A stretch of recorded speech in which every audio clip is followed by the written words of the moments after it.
আজকের রেসিপি দুধ শুক্তো। দুধ শুক্তো বানাতে আমি এখানে যে সবজি নিয়ে নিয়েছি তা হলো উচ্ছে, আলু, পেঁপে, সজনে ডাঁটা, গাজর, বেগুন এবং বরবটি। প্রথমেই কড়াই বসিয়ে কড়াইতে তেল দিয়ে আমি কিছুটা পরিমাণে বড়ি এখানে ভেজে তুলে নিয়েছি। এরপর আরও সামান্য কিছুটা তেল দিয়ে তাতে কিছুটা পরিমাণে পাঁচফোড়ন এবং একটা তেজপাতা ফোড়ন দিয়ে আমি উচ্ছেগুলোকে আগে ভেজে নিয়েছি।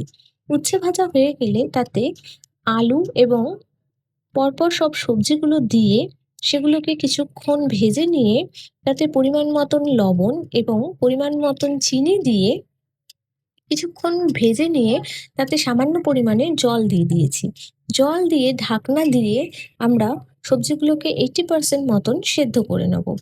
সবজিগুলো যখন 80% মতন সেদ্ধ হয়ে যাবে তখন ঢাকনা সরিয়ে আমি ওখানে 1 কাপ কাঁচা দুধ অ্যাড করে দিয়েছি।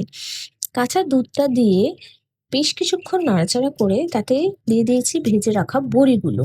ভেজে রাখা বড়িগুলো দিয়ে যতক্ষণ না বড়িগুলো সেদ্ধ হচ্ছে এবং বাকি সবজিগুলো সেদ্ধ হচ্ছে ততক্ষণ নাড়াচাড়া করে নামানোর আগে গুঁড়ো গরম মশলা ছড়িয়েই তৈরি আমাদের দুধ শুক্তো।